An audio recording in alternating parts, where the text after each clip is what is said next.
Et l'autre chose, c'est que malgré la pression, malgré les défis, les hommes continuent de se battre et ils sont très résilients. Si aujourd'hui vous attrapez un soldat burkinabé et le demandez, est-ce que vous voulez que d'autres personnes viennent se battre à votre place ou viennent vous aider? Ils vous diront jamais, ils préfèrent mourir. C'est à ce niveau que vous jugez leur morale. Ils sont prêts, toujours prêts, malgré la situation. Peu importe la bataille qu'on perdra, on va toujours maintenir le terrain. C'est ça qui est très important dans le mental des soldats. Donc, le moral est au top. Les gens n'espéraient pas être à ce niveau d'équipement, ils y sont. Donc, ils se donnent à fond. Et moi, je ne peux que féliciter et remercier tous ceux qui se battent. C'est très important. Alors, Monsieur le Président, dans votre argumentaire, vous parlez d'une guerre qui prend différentes formes, qui mue. On se demande, on se pose toujours cette question 10 ans après, qui attaque le Burkina Faso? Ce n'est pas du terrorisme seulement. C'est une guerre pour s'accaparer de nos richesses et nous empêcher de nous développer. Je l'ai une fois développé lors d'un discours, je pense. Je disais que si nous, on arrive à exploiter convenablement notre sous-sol, à transformer ce que nous sommes en train d'exploiter ici, ce que nous produisons, il y aura un sous-emploi chez eux là-bas. C'est une bataille. Ils pillent nos richesses pour pouvoir survivre. Donc c'est une guerre d'indépendance. Il faut que nous menons cette guerre pour être totalement indépendants, décider de notre développement, de notre trajectoire. Donc c'est de ça qu'il s'agit actuellement. Monsieur le Président, vous venez de le dire, on parle de sécurité et de défense du Burkina Faso. Venons-en à votre sécurité personnelle. Vous venez de l'évoquer il y a un instant, la pression est énorme, elle est grande, le danger vient de partout. Monsieur le Président, rien qu'en 2025, il y a eu plusieurs tentatives de coup d'État qui ont été déjouées. Monsieur le Président, est-ce qu'il vous arrive parfois d'avoir peur? Merci, je pense que c'est la seule force que j'ai. Je n'ai pas peur. Parce que j'ai confiance en vous tous. Ça, c'est la première chose.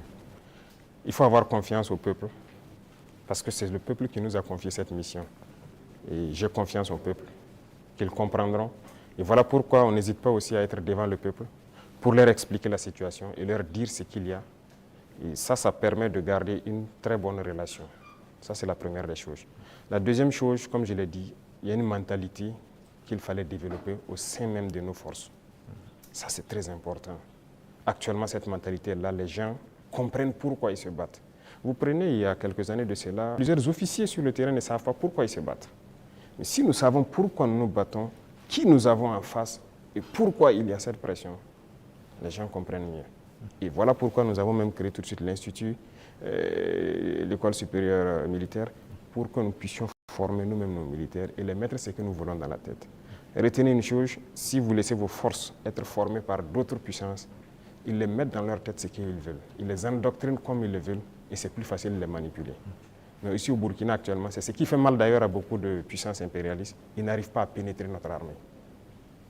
Tous ces bataillons qui ont été créés, tous ces hommes qui sont là, personne n'est venu d'ailleurs les former. Nous nous sommes bâtis sur notre expérience terrain et nous les avons formés. J'ai personnellement participé à des entraînements de certaines forces au tout début.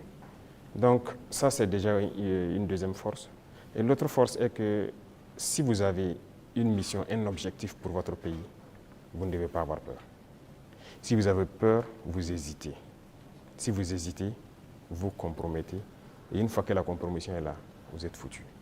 Vous avez tout à l'heure énuméré un certain nombre d'éléments qui font que vous êtes rassuré. J'insiste parce qu'il y a l'histoire aussi. C'est l'histoire qui nous conduit. Ces forces impérialistes, elles sont réelles. En 1961, elles ont eu la peau de Patrice Lumumba en RDC. En 1972, elles ont eu la peau de Kwame Nkrumah d'une autre manière. Et puis en 1987, elles ont eu la peau de Thomas Sankara, toujours avec des ennemis internes et parfois avec la complicité de certains voisins. Vous savez ce qu'on dit, Monsieur le Président, le premier devoir d'un révolutionnaire, c'est de rester en vie pour continuer le combat. Monsieur le Président, est-ce que vous pouvez rassurer toutes ces personnes, tous ces hommes, ces femmes d'ici et d'ailleurs qui commencent à espérer que vous allez rester en vie? Ils manipulent toujours de l'intérieur, nous sommes très bien conscients. Et aussi un devoir pour nous, c'est de participer à notre propre sécurité. Ce n'est pas aujourd'hui de dire que je suis chef d'État et voilà, je confie la sécurité juste à des gens. Non, tout le monde participe, moi-même je participe. Et c'est pourquoi j'ai dit, ce n'est pas juste une affaire de ceux qui sont à côté de moi, c'est une affaire de tout le peuple. Et la sécurité, ce n'est pas une affaire d'hommes de tenue et tout ce que vous pouvez imaginer. C'est tout un ensemble. C'est aussi des comportements, des manières de vivre.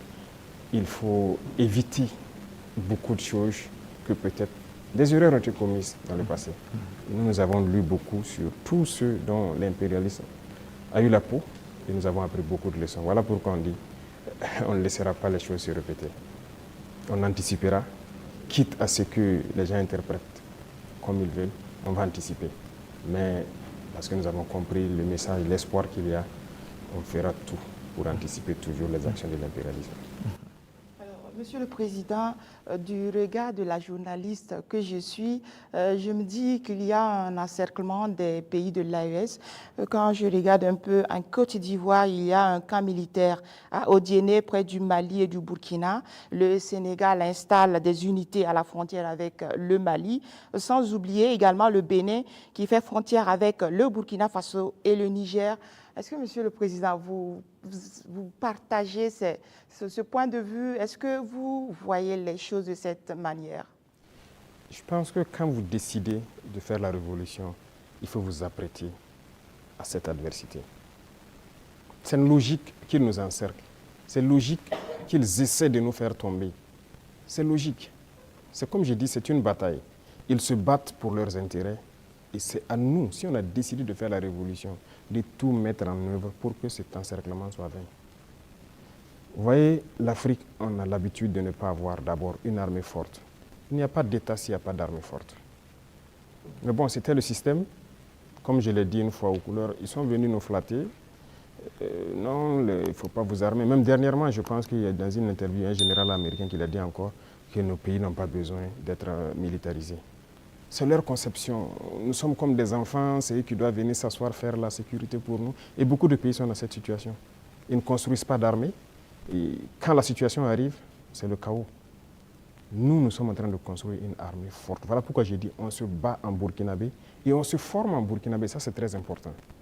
Avant, c'est quoi? Chaque fois, les forces étrangères, tout le monde vient pour former vos soldats. On vous prend comme des moins que rien. Aujourd'hui, beaucoup de forces étrangères cherchent à venir s'entraîner avec nous. Vous n'allez pas imaginer. Les plus grandes puissances cherchent à venir s'entraîner avec nos soldats.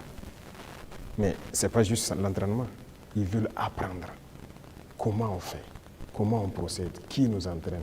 Mais personne aujourd'hui ne sait comment les birs sont formés, comment on les entraîne, comment on les équipe. Pourquoi nous on croit que c'est les autres qui doivent venir nous former? Ils n'ont pas créé quelque chose. Ils ont réfléchi, nous sommes dotés de cerveau. Donc il faut une armée puissante pour faire face à l'adversité. Ils vont continuer à nous encercler. Parce qu'il y aura toujours en Afrique des États comme ça, des chefs d'État comme ça qui vont autoriser. Parce qu'ils ont les mains liées, ils trahissent toujours, ils vont accepter toujours que les impérialistes viennent chez eux pour attaquer leurs propres frères. Ça, si vous acceptez la révolution, vous devez partir avec ce concept. Ça va exister. Donc on n'y peut rien, on fait avec, mais c'est à nous de nous préparer pour que l'encerclement soit nul, qu'ils ne puissent jamais atteindre leur objectif. C'est tout. Les gros points pour que les gens puissent comprendre où nous allons. Alors, si vous remarquez, dans le modèle même de gouvernance, la lutte contre la corruption et la bonne gouvernance, il y a d'abord l'exemple que les gouvernants doivent donner. Et comme je dis, vous ne pouvez pas être là, une catégorie de Burkinabés, parce qu'on vous a confié des postes. Vous, c'est le choix entre les bons whisky et les bons champagnes, pendant que des femmes meurent en allant chercher l'eau à la rivière, elles se noient ou quelque chose, ce n'est pas possible. Donc il y a cette idéologie-là qu'il faut avoir pour pouvoir avoir une société de justice. Tout le monde doit pouvoir avoir accès, par exemple, à l'eau potable. Vous ne pouvez pas, vous, manger comme vous voulez, faire le choix des repas et jeter ce que vous voulez à la poubelle, pendant que d'autres ne peuvent pas avoir un seul repas. C'est ce qui nous a amené à lancer des initiatives dans l'agriculture, par exemple, parce que notre population est en majorité agricole. Mais pendant longtemps, on se rend compte qu'ils sont délaissés. Ce n'est pas nos terres qui sont pauvres, ce n'est pas qu'ils n'ont pas la capacité de travailler. Mais il fallait leur donner aussi ce souffle-là, ce qui nous a amené à créer des initiatives. Aujourd'hui, je pense que le plus important pour moi, lorsque vous rentrez dans les campagnes et que vous posez des questions aux cultivateurs, ils peuvent vous dire que franchement, voilà, ils se sentent bien maintenant. il cultive, il a de quoi se nourrir, et le surplus, il le revend généralement à la SONAGES qui paye, qui fait un stock de sécurité. Et lorsque dans certaines zones ou dans certaines périodes, il y a des soucis, ils le ressortent, ils le vendent à prix bien subventionné, accessible de tous. Donc ça, c'est très important. L'idéologie de révolutionner beaucoup de domaines, quand on prend le domaine même des finances publiques, alors on est en train de digitaliser beaucoup de paramètres, avec beaucoup de difficultés, parce que les gens n'aiment pas ça. Bientôt, par exemple, on va lancer la facture électronique. Déjà, quand on a émis l'idée, mais beaucoup de grands opérateurs sont opposés à cela. Pourquoi ils ne veulent pas la transparence? Parce qu'on a habitué les gens à la tricherie, à voler. C'est comme une norme. C'est ce qui était installé, donc il faut changer tout ça. Sur le plan des infrastructures et beaucoup de choses, le domaine des marchés publics et tout ce qui va, c'était d'ailleurs le domaine le plus corrompu. Voilà, vous êtes un entrepreneur, vous venez nous voir, on vous donne le marché, vous surfacturez, et après on se donne quelque chose à l'arrière. C'est ça la règle d'or. Et donc quand quelqu'un même vient avec cette idée, vous êtes exclu d'office. On ne vous permet pas. Et si on laissait continuer dans cela, je ne pense pas qu'on puisse s'en sortir. On ne pourrait pas payer des armes, parce que, comme je l'ai dit, si vous ne faites pas des économies d'échelle, vous ne pouvez pas vous équiper. Vous ne trouverez pas une seule banque dans le monde où vous partirez prendre un prêt pour payer des armes. Ça n'existe pas. C'est avec vos fonds propres que vous pouvez vous équiper. En tout cas, nous, on n'a pas eu cette occasion. Et si quelqu'un en connaît, peut-être qu'on est preneur. Et tout ce qu'on est en train d'acquérir, je vous ai dit une fois le montant, ce sont des milliards de dollars. Hein. Comment on fait? Où on a puisé l'argent? Mais cet argent était là. Il fallait assainir le domaine des finances, le commerce et tout ce qui va avec. Et le fonctionnement de nos sociétés d'État, vous avez pu remarquer cette année les résultats de 2024 qui sont au-delà. 2025 est encore meilleur que 2024. Je prends le domaine des hydrocarbures où dès 2023, nous avons fait d'énormes progrès. Avant, c'était des subventions de l'État. Ça veut dire qu'on collectait encore des impôts pour subventionner la société, pour payer le surplus, le manque à gagner et tout ça. Mais maintenant, la société n'est plus dans cette situation. On a épongé toutes les dettes de la société et elle commence à faire des marches. Mais c'est parce qu'il y avait la corruption dans le milieu. Donc il y a tellement de situations, je ne peux pas tout citer. Et donc il faut révolutionner ce domaine aussi par la digitalisation et tout ce qui va avec. L'administration en gros, tout est en train d'être digitalisé pour que les gens n'aient plus accès à l'argent liquide qui circule et que les choses soient transparentes. Vous qui demandez le service, vous savez à quoi ça correspond et vous savez où votre argent part. Les infrastructures, vous êtes témoins aussi, qui sont vraiment un problème crucial. On est en train de révolutionner tout. Donc c'est l'esprit comme ça, de changer de paradigme, faire ce qu'on n'avait pas l'habitude de faire. Donc comprenez ça par cette phrase.